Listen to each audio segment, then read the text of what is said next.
Hey guys! So I wanted to jump on here today, and since college is starting soon for everyone, if you are going to college, I'm a senior right now, so I thought this was a perfect time to jump on here and share with you the biggest tips and things I wish I knew before I started college. So my first one is you have to actually go and make friends.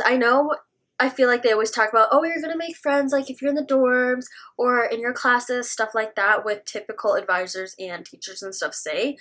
But you really have to like go out and do like clubs, do events, stuff like that, because a lot of times people in class are just there to go to class and they don't really talk to much people, stuff like that. A lot of times you're not in groups to be able to talk to people. So to actually make friends, you're gonna have to like do groups, clubs, stuff like that, and you actually make really good friends, because if you do a group you like, then you're gonna find like-minded people. So that's a really big tip. Do like clubs, sports, anything that you want to do, but really get yourself involved in those ways, and those are the times you're gonna actually make really good friends and true connections. So my next tip is really big, and it's don't buy your books, rent them, because a lot of times I'm like, oh yeah, I'm definitely gonna read this after I get off this class because it's so beneficial, and then end up not ever reading it and then wasting all that money on a brand new book. So my biggest tip with that is rent them, and then rent them on Chegg or Amazon. A lot of times the bookstores are more expensive. At least like check your prices. And Chegg is a really good resource to use because you also can buy access codes on those, which is super nice too because it's usually cheaper, and you can rent the books for a lot cheaper. And they send you a box with your books in it, and you keep that box and you can send the books back in it with their free label they already have for you. Amazon also is a good resource to rent your books as well because they have cheap options as well, but I do really like Chegg because I think the first month you buy or something, you can put a coupon code in it and get free access to Chegg, whatever that's called, to be able to look up the answers and stuff like that. So definitely use Chegg or Amazon. I really recommend Chegg because I love Chegg to be able to buy your books because they have basically everything you need, and they have a lot of options for free shipping as well. My next one is college parties. Go to them because they're really fun, and it's very different atmosphere than like high school parties you went to, stuff like that. It's kind of scary a little bit because there's so many people, but it's really fun to be able to like go with some friends and just have fun on the weekends, stuff like that. Usually they start like Thursday, Friday, and then Saturday. So go whichever you choose. Definitely get your feel of them before it's too late. And just to be fair warned, there will be a lot of guys there too, so definitely be aware of that and know your plan with that with your friends, so you don't just go off and disappear if you don't want to. So definitely have a plan for that, and make sure you're watching your friends and stuff like that if they're talking to people, stuff like that, because I know bad things can happen. But definitely go. Don't let that scare you, because there are nice guys and there are not so nice guys, so definitely just be aware of that at those types of parties. My fourth tip is you'll be making a lot more decisions than you were making in high school, and you have to really face the consequences, be it good or bad. This is a time in my life where I really felt like I had so many decisions that were fully mine. They weren't really swayed through other people talking to me or my mom, high school, stuff like that. So it was cool to kind of see that shift in my life, that I could literally choose whatever major I wanted, go to class if I wanted to, don't go to class, do homework, stuff like that. And like it really was like fully your decision, but the thing is you do have to face the consequences if you aren't making good decisions. But in college you have a lot more range of being able to really live your life, which I thought was super cool and fun to be able to do, which I'm still doing now, but that was kind of the main shifting point that I saw in my life from high school to college. My next one is you don't always have to stick to the major you came in with. I switched my major like 3 times. When I first walked into college on that orientation day that everyone has to do, typically, I was a criminal justice major, and I was sitting there listening to those classes, and I was like, oh my gosh, this seems so boring. So I changed to fisheries and wildlife for some reason, and I did my first semester in fisheries and wildlife. I was sitting there in class, and I think someone asked me if I was going to be a park ranger, and I was like, no, I'm not going to be that. And so then I switched majors to animal science now, and that's where I've stuck through, and I'm going to be finishing my degree in. But don't be afraid to switch your majors. I know sometimes people are like, the major you go into you have to do because like you're going to waste all this time, blah blah blah, but in all retrospect, you're going to have to do something that you like. So pick a major that you like and don't be afraid to change. On the other hand, don't be changing your major like 10 million times because then you're never going to get through college. Really maybe take like a really big self-reflection of what you actually want to do and maybe take 1 or 2 classes instead of like trying to switch your major all the time. So it's a really good spectrum that you can change your major, but you shouldn't try to do it as often as you can.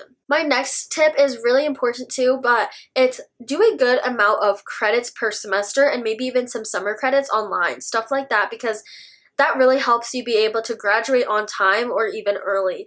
I feel like a lot of advisors don't tell you that if you do stick with those 12 credit hours, at least for my university where you need like 120 credit hours to graduate, stuff like that, the norm, and the credits that they recommend, which is 12, you're not gonna graduate in 4 years. You're gonna graduate, I think that predicted in 5 years. So it's like, okay. So I think it's weird that they could recommend that because then they don't tell you that you're gonna be there for 5 years at the minimum, because when you do that math, then you definitely have to go 5 years because of just taking 12 isn't enough to be able to get you done in 4 years. So definitely once you do decide your major, do a layout of how many credits you're going to have to take and a layout of when those classes are offered, because sometimes classes are only offered in the fall or spring. So definitely you kind of have to put all of it together like a little puzzle, because if you don't, then you could run into the fact where maybe one semester, your last semester, you're going to be taking 1 class and you're like, wow, I really could have graduated a full semester early, but I have to take and finish this 1 class because I didn't plan right. So definitely know that you do have to take maybe a little more credits than they recommend, which is fine. I've been always taking like 17 to 18 credits and I've been fine, plus working a job, plus doing YouTube, all this other stuff. It's not as bad, I feel like, as they say, if you plan it right with like a few hard classes and a few Easter classes. So just know that you should probably take a little more than 12 credits and you'll actually be able to graduate on time or even early, which I'm doing, which I'm super excited to do. My next one is homework and tests are a lot harder than they were in high school, and I feel like that was like one of the biggest slap in my face when I was a freshman my first year, and I was like, oh my gosh, like this is so hard, because I did a math class and it was so much harder. I had to study so much for that and I still didn't get like a perfect grade. So definitely that was like a really big thing that I noticed, is the classes were much harder. Even my AP classes I took were a lot harder than the college classes I had to take. So definitely know that. And I feel like a lot of times people don't realize that and they're like walking in already. This was me too. I'm like, oh, this is going to be good. Like I know how to study. I always got good grades in high school. And then it's like, bam, slaps you and you're like, oh my goodness. Like I need to actually study. So just know that before you get in there. Have good study habits coming in so you don't fall behind. It really is like a huge snowball effect. If you get a bad grade and keep plummeting, you're going to roll into a big ball and fall down and maybe not even, and then you're gonna like roll in. It's gonna be like a snowball effect. If you get a bad grade and keep consistently getting bad grades, it's gonna be a huge snowball effect, and by the end of the semester you're not gonna pass and gonna unfortunately have to retake it, which I think is one of the worst things ever. So really try hard to at least pass so you don't have to retake it. My next one is remember to go home. Your parents miss you. They typically are probably paying for your college or at least helping you in some way. So go see them. They want to see you. And I definitely think if you do have pets, you want to go see your pets. So definitely go home, make that time to go home. And especially if you're not from the state that you're going to the university at, you're going to probably get homesick. So definitely go home on the weekends if you can, or on breaks if that is applicable and you can, because it's really nice to kind of have that really normalcy that you used to have. It's a really good feeling, and I feel like you don't really understand that feeling until you go to college and then you go home and you're like, oh my gosh, I can't remember a day that was this nice again with my pets and just sitting at home, having a fully stocked fridge, having all the ingredients I need for stuff like that. So definitely go home, and don't think it's weird because everyone goes home and typically loves it. My next one is make sure your schedule fits your needs. If you can't get up at 7 a.m., do not take a 7 a.m. class. What's really nice is with college, they have a lot of different options for times typically, and really make it to fit your needs. My next one is go to class. Kind of like I alluded to earlier, if you don't go to class, you're not going to know what the heck's going on, and you're not going to be able to get the best grades that you could be if you were in class. And a lot of the classes in college do take attendance points where you can get points for your grade by just coming to class, so that's really good. And a really big tip is kind of be obsessed with points and trying to get as many points as you can, because that gives you the really good cushion to be able to maybe miss a few more questions on a test, and just by going to class you get the good cushion to be able to miss a few questions, which is beneficial, and then you aren't as stressed when the tests do come. Okay, this next one I actually learned sophomore year, and I wish I did it freshman year, but it is walk around the first week. And like that first weekend, typically schools have things where they have booths set up where they can give you like flyers, free stuff, but my favorite thing is getting like the free stuff. And a lot of like different companies that are local come to there too, so they give you like stickers, shirts, cups. It's a really good time. And I know at UNL where I go, they have like a Cane's truck where they hand out a chicken strip thing and sauce, so that is a good time. And I love getting free shirts and free stuff, so I always hit that up as much as possible throughout the first week and every year. They also give out like free ice cream, stuff like that. Also, a big tip is career fairs do this as well. So definitely go to the career fairs because they give out a lot of free stuff too. And free stuff is just so nice, especially when you're in college and don't have much stuff. It really is a good time and a fun time to go with friends and stuff, because you're like, ooh, look, I got this huge goodie bag of candy, shirts, all the good stuff. Okay, we are on to number 12. Crying is okay, and crying in class is sometimes necessary, and that's okay. Like, someone's just gonna look over and be like, girl, I feel you, because who hasn't cried in class? Like, I have no idea, or at least cried because of college. And if you haven't cried yet, then I don't know, you must be really good at college, because everyone I know, I think, has cried or had a meltdown because of college. So kudos to you if you have never cried.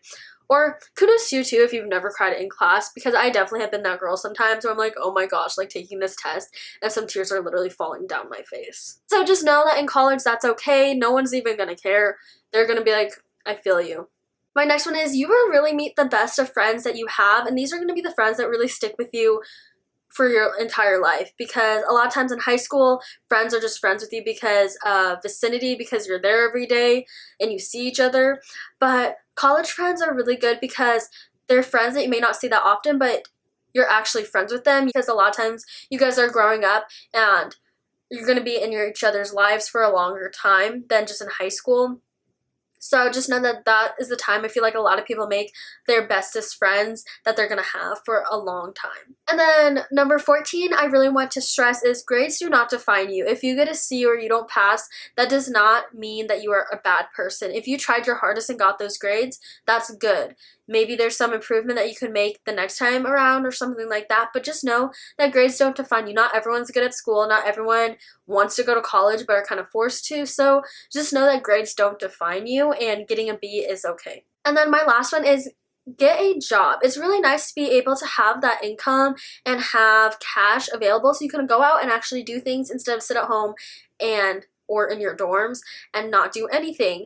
I know sometimes it's hard to be able to balance school and work. If you get a 10-hour job, that's pretty manageable for a lot of different majors. I'm in animal science, which is pretty extensive, so I've been able to at least have a part-time job so I can at least have money coming in and actually go do stuff, which is fun. And also I think it's really nice to even have that little break of not having to think about school. I mean, you can think about it, but not actually having to do school, which is nice. So then it's kind of like, okay, this is my kind of breather where I can just go to work and not have to think about school or be in class, doing homework, stuff like that. And you make really good friends at work too. So then it just really is a good combination of work and school. We can make a lot of good friends. So I hope you guys liked watching this. Please comment down below if you have any tips for people just starting out in college, or if you're just starting out in college. I would love to know. And I will see you guys very, very soon. Bye guys.